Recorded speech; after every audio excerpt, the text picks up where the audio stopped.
together and create virtual exchanges and virtual programs. And this has been quite successful. So if you did not see the ISEP Insights webinar, you can see the recording. And I want to welcome Clayton Harrington, who's here. He's the Vice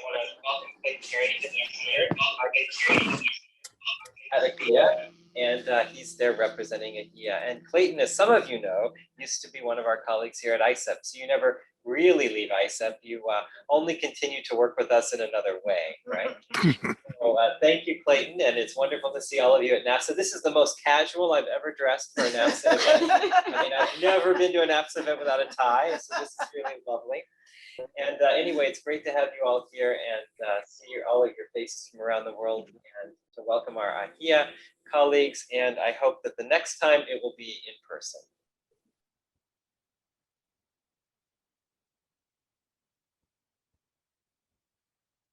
Okay, well, I think, are we ready then to get into some of the questions we received from our members? All right, well, thank you all. Thank you to everyone who submitted questions. Our first question is for John, and it's from Makina Andrews from University of Montana.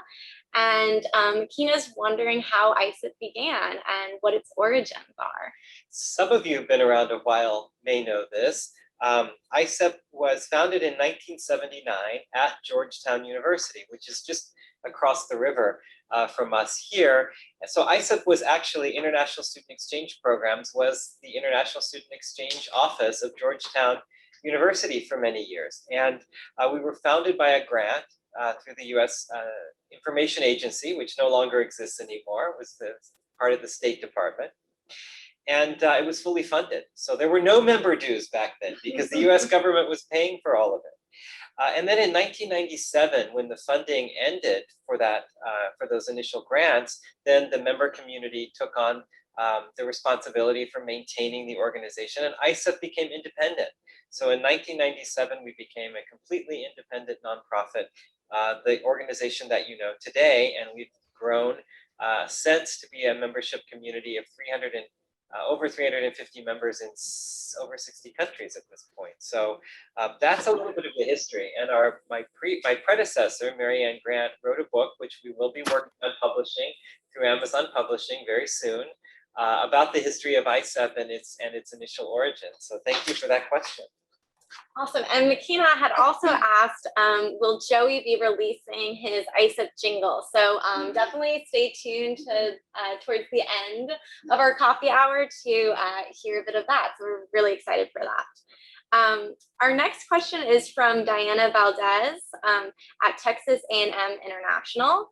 And this question is for both John and Kristen. So Diana is wondering what the highest focused areas for ISEP are within the next few months. Hi, everybody. I know a lot of you, but for those I don't know, I'm Kristen Aguto. I'm the Vice President of Member Relations at ISEP. It's so good to see all of you on our big screen in the conference room. And it's really nice to be back here in the office. I would say, you know, a few of our priorities for the next few months are really continuing to support the ISEP community. We froze our fees this past year, or going into 21-22, our annual dues and our student fees and our insurance, in solidarity with all of you, because we understand that we've all been in, you know, financial struggles this past year. We're continuing to support you through virtual member engagement like this webinar. And we are really looking forward to reigniting student mobility this coming year. So we're seeing really great positive signs of that. What about you, John?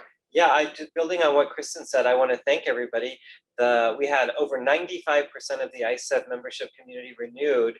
And that's partly why we're still here today, strong and vibrant and healthy, thanks to the support of the member community. So I'm really pleased that our member relations team, Kristen, was able, we're able to maintain our dues flat and try to support you in lots of ways. So of course, reigniting mobility and supporting the community is number one. Of course, rethinking this summer in our retreats, what the ISEP team is going to look like. We have a slightly smaller team than we had at the beginning. And we're looking forward to being able to bring on some new members and, of course, to support the existing members who were all with us through the pandemic and supported the ISEP organization and the membership community. So supporting the team is another priority. And then really spending the time planning and looking at what does ISEP look like in the post-COVID world. Many of the same things that you know, the exchange programs and the ISEP Direct programs and the internships, and but are we going to have any virtual or hybrid programs? And what of these wonderful virtual events that we have now will we be continuing into the future? So those will be some of the questions we'll be working on strategically over the course of the summer. Wonderful. Our next question is from Brianna Litz at South Dakota State University. And this one's for Kristen. She's wondering what are some creative ways that ISEP has begun marketing programs since in-person events aren't happening. Thanks, Rory. So Rory's part of our communications and marketing team, and they've done, and Melody is too, she's up there on the screen. Melody and Rory and Scott, who's our director of marketing, they've done a great job this past year during the pandemic, transitioning to a lot of virtual engagement, which you guys have taken advantage of. And some of the ways, creative ways that they've thought to market our programs. One of them is the Instagram takeovers. So taking over the Instagram accounts of our member universities and partnering with all of you to interact with your students. And we're going to be doing more of those, so be on the lookout for that. We've also started offering alumni and student panels over Zoom, and having students share what they've learned abroad and having prospective students speak to alumni to get some background on what they've experienced. One of the other things that the marketing and communications team has done was they've created ISEP in-depth presentations or webinars, and I know many of you have joined those. They've showcased programs, the various programs we have by topic or field of study, and we're going to be doing more of those. So be on the lookout for more of those.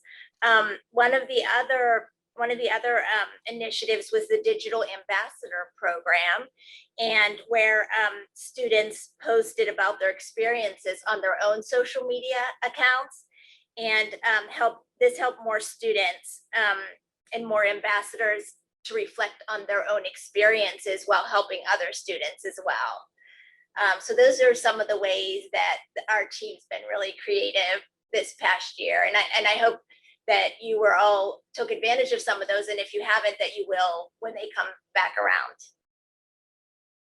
Awesome, wonderful.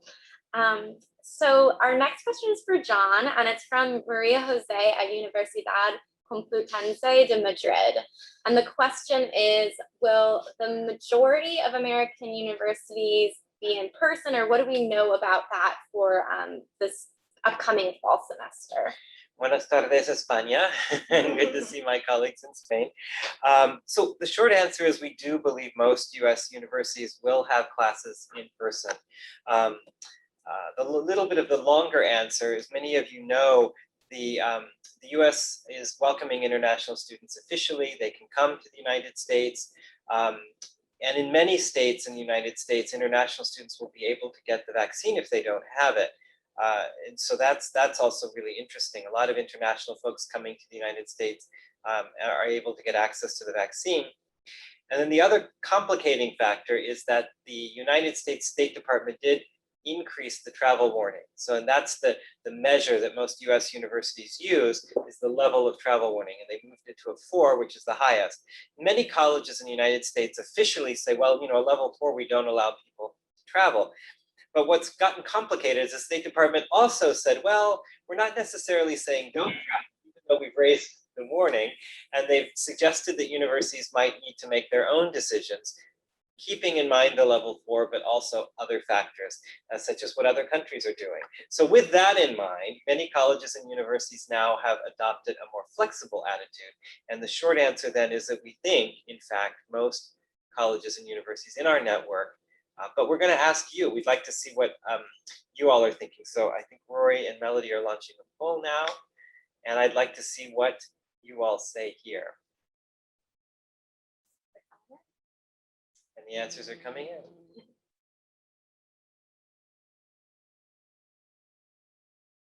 A couple of seconds here for everyone to answer.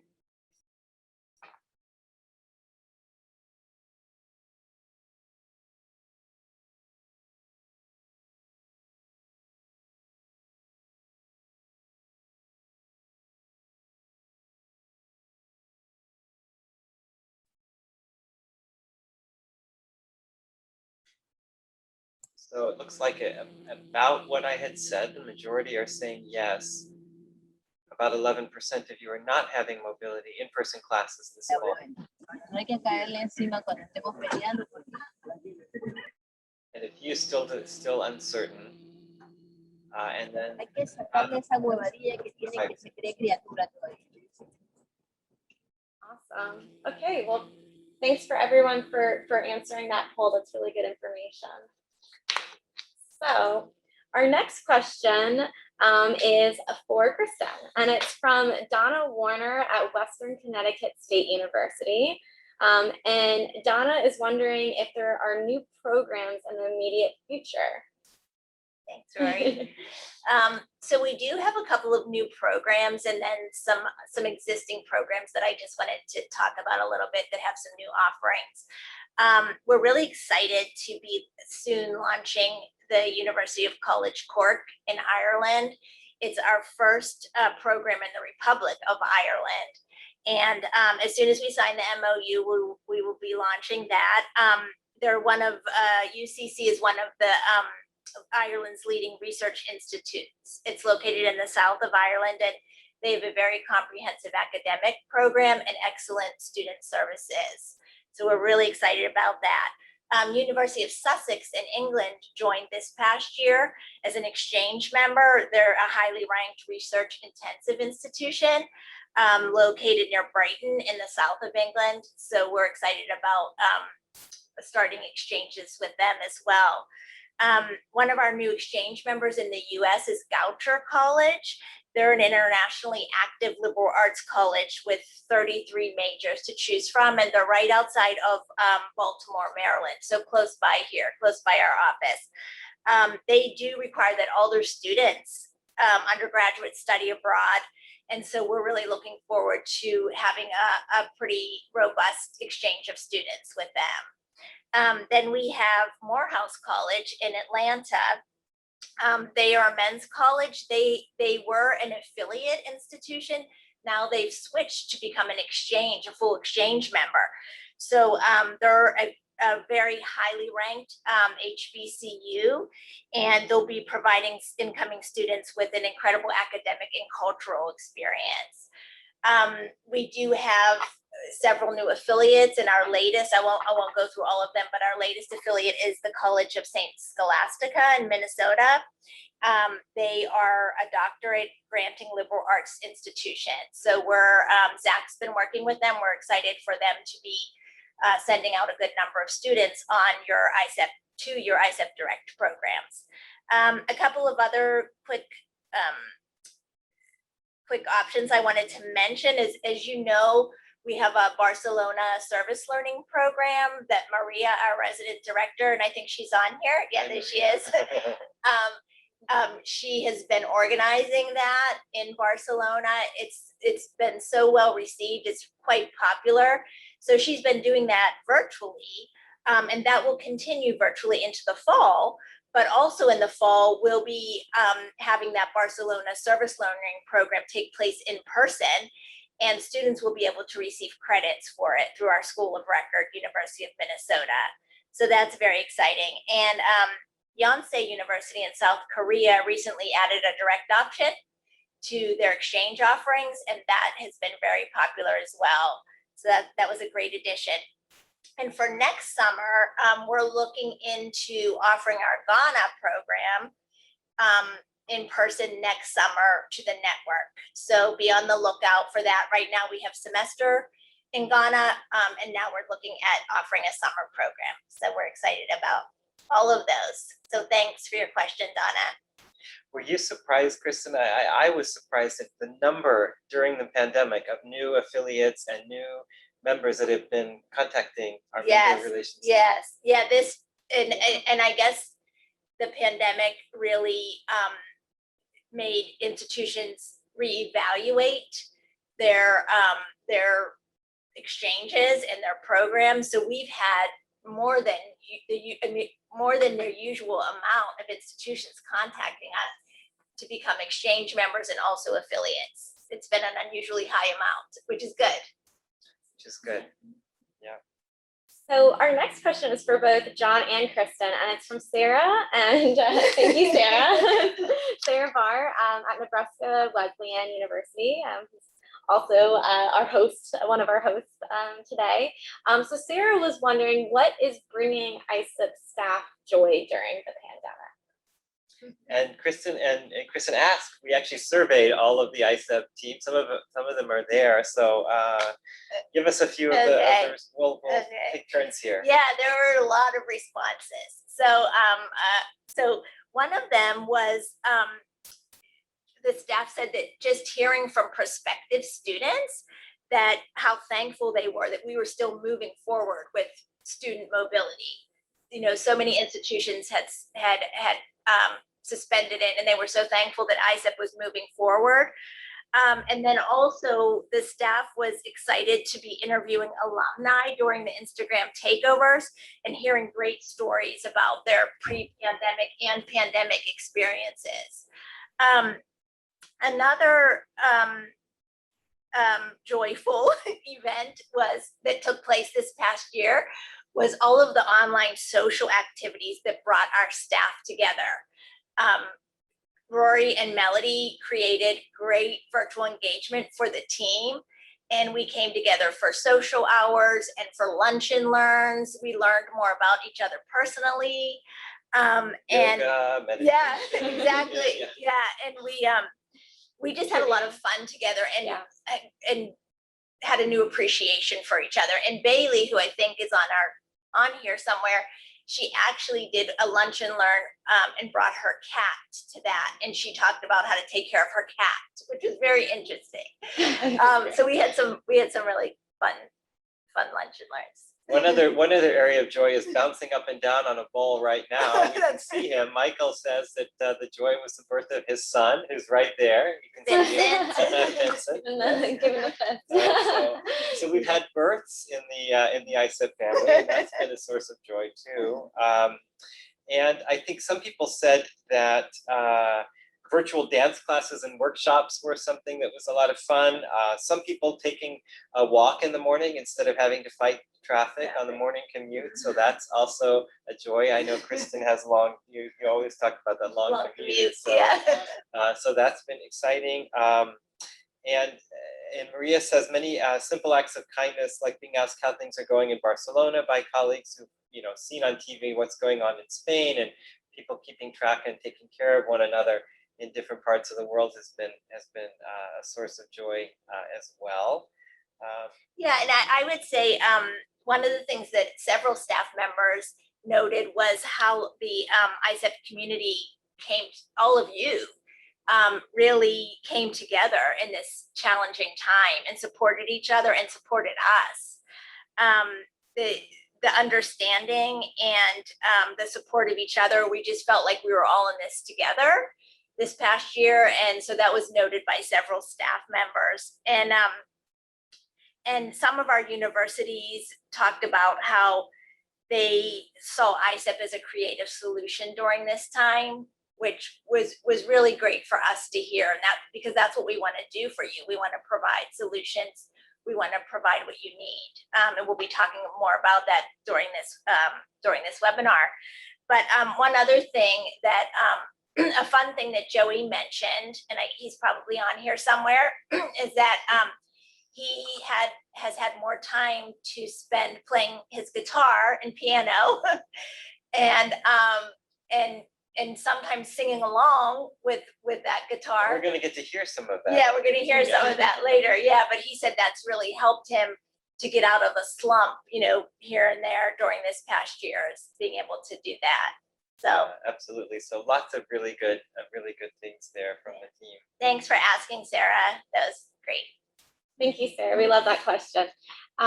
So this is our last question, and I'm going to ask it to both Kristen and John. So this is from Nikki King at Bethel University, and it's a fun one. Would you rather have free flights for the rest of your life or free food at restaurants for the rest of your life? So feel free to answer this one too. We'd like to hear your responses too. Well, I was thinking about this. I think I would choose free flights for the rest of my life. And then wherever I ended up traveling to, then I would just have to pay for my food. But then I would have all different kinds of international food. But I think it would definitely be the flights that I would take advantage of. Okay, so I'll go with the food, and part of the reason is, some of you know, I mean, one of the things I love most about traveling and visiting other cultures is trying the food, and I have pretty expensive taste. So there's a lot of very expensive restaurants that I could not afford to go to, but I could certainly go to if I had an unlimited budget. So I would go to all of those 5-star Michelin restaurants that we all sort of dream about, but don't get to go into. And so, oh yes, I'll have that $3,000 bottle of wine. Why not? So I could probably spend a lot of money on that free. And so, but I guess if the flights were first class, Kristen, then you have really good food on the flight. That's So far, flights is winning it. Looks Flights is like. winning. Flights is winning. Yes. That would be winning the poll if we launched it. Yeah, this is a couple of food though. Okay. All right. Well, we'll let people debate this offline. Kristen Bieber says the free food was IHOP, which is a chain in the United States. So it's not it's got a cheaper food. Good trick. Maybe not quite that exotic food that I was looking forward to. Well, a big thank you to everyone who submitted questions. We really enjoyed answering these. If we weren't able to answer any questions you have, if there's any more kind of day-to-day questions that you still have, please, of course, reach out to your URM, and we'd love to answer any more questions you have. And with that, I'm going to hand it back over to Sarah to give a little more explanation about the different topics we'll be discussing in the breakouts. All right, thank you guys so much. So today we are going to be in breakout rooms, as you know, and we will be talking about what people want to know more about from ISEP. What, sorry, I don't have my exact question. There they are. And how, what our needs as institutions are, and how our ISEP community can help each of us achieve our goals. What challenges are we facing? What do you need from your ISEP membership in the next 3 to 5 years? How can ISEP help us achieve our short and long-term goals? What new programs would we like to see offered to students? And what services can ISEP provide to help you? Don't worry, we will have all those questions available when you're in the breakout room, so you don't have to memorize what all of those are, but that gives you an idea of that. And then, as we said, so we will be in the breakout rooms for about 40 to 45 minutes, and then we will get a 5-minute warning so that we can wrap up where we are, and then we will come back. Each room will have a moderator and hopefully also a note taker, so we can keep track of all these discussions. So Melody, I think, are we ready to break out? Yeah, we're ready. So in just a second, I'm going to open all the rooms and you'll get an invite. So you just need to hit join to join your room.